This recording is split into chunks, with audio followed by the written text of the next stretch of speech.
I'm the maid with the biggest booty in the Duke of Jing's manor. Every guy in the house wants me as their side piece. But they're forgetting one thing. My fists are pretty big too. I'm a maidservant under the old madam of the Duke of Jing's manor. I'm 16, tall, fair-skinned, pretty, and blessed in all the right places. Every man in this house loses his mind when he sees me. The second young master is 19, grew up in the military camp full of testosterone, and always staring at my butt. The third young master is a scholar at the Imperial Academy, soft-spoken and handsome, and also always staring at my butt.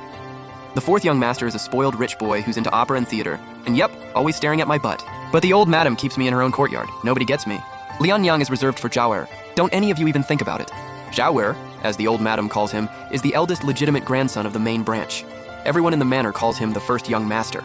He was officially named heir by the Duke himself at a young age, started his career at Dali Temple early on, and is now the deputy chief justice there. Born into nobility, holding serious power, with a future that's basically wide open. Except, he's cursed when it comes to wives. I've lost count of how many he's had. For as long as I can remember, the first young master has just been collecting misfortunes. It's not like they all died.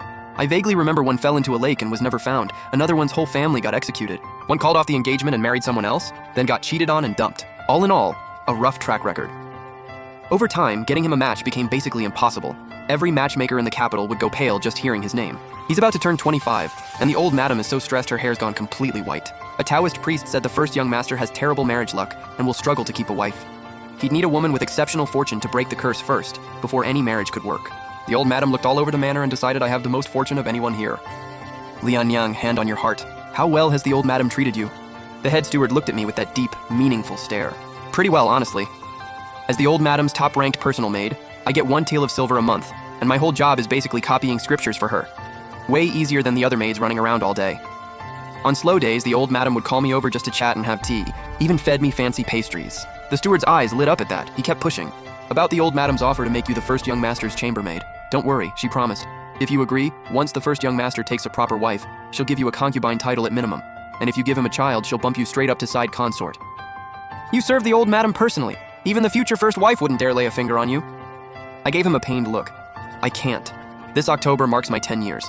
My family's waiting for me back home. My childhood friend is waiting for me to come back and be his godfather. I'm a deeply loyal person. When we were little, my childhood friend wanted candied hawthorn skewers, so I sold myself into servitude and bought him a whole bunch of them. He was thrilled at first, clutching that giant bunch of skewers, happy little snot bubbles and all. Lian Yang, you're so awesome. You actually got this many. I begged my dad for 2 whole years and he never bought me a single one. You're better to me than my own dad. I said nothing. I just gave him a deep, meaningful look. So what should you call me? He stood there with sugar syrup on his lips, blinking. Then hesitantly, Godfather? The steward snapped me back to reality. Come on, girl, let's go. I can tell you're sharp. You read, you write, and you're pretty on top of it. I gave you 10 taels. Everyone else only gets 5. If you back out now, I've got no way to explain myself. Loyalty is everything to me. My word is my word. I said right then and there. It's just 10 years of service. For my brother's candied skewers, worth it. Let's go. My childhood friend finally understood what had just happened. The skewer dropped straight out of his mouth. He burst out crying. Lian Yang, I don't want candied skewers anymore. Don't sell yourself. My dad's gonna beat me to death when he finds out. And there it was, after I'd already signed my life away. Unbelievable. You're the one who wanted the snacks and now you're the one crying about it? Man up, take some responsibility. The steward chimed in too. That's right, kid. 10 years flies by, it's getting late and we should head out. The Duke of Jing's manor is a prestigious household. Most people would kill for a spot here. Exactly. 10 years is nothing. When you get out, come back and I'll still be your godfather.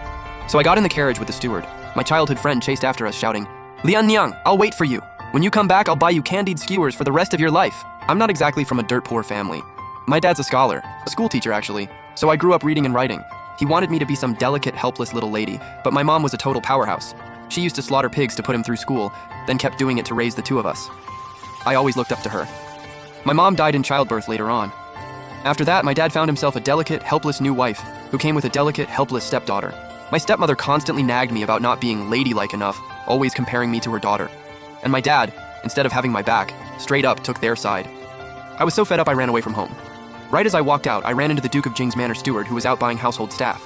So I sold myself. My childhood friend went home and told my dad. My dad came chasing after me all the way to the manor, trying to get me back. But he had no money on him. My stepmother held all the cash. I watched my dad put on his little performance. I let out a cold laugh. Go home! My dad started wailing. 10 taels of silver! I glanced over at the steward. Uncle Steward, does the manor keep any dogs? He frowned slightly and said, No, we don't keep dogs. I said, That's weird. Why do I hear one barking? My dad's face turned beet red. He opened and closed his mouth but couldn't get a single word out. Back in the present, the steward's expression darkened. He clearly didn't expect me to say no. The old madam has been nothing but good to you. This is how you repay her? Besides, the first young master is not only drop-dead handsome, he's the deputy chief justice at Dali Temple and the future duke. What exactly is beneath you about this arrangement? I frowned. It's not about being beneath me or not. I'm just a maid, but I've got high standards for myself. Concubine just doesn't sit right with me. I feel like I deserve to be someone's actual legitimate wife. The side piece thing, not really feeling it. The steward looked me up and down with a suspicious squint. Don't tell me you've already got something going with the second young master. I've noticed lately he keeps finding excuses to come to the old madam's courtyard. Shows up, but never actually goes in. Just sits in the outer hall drinking tea, his eyes glued to you the entire time.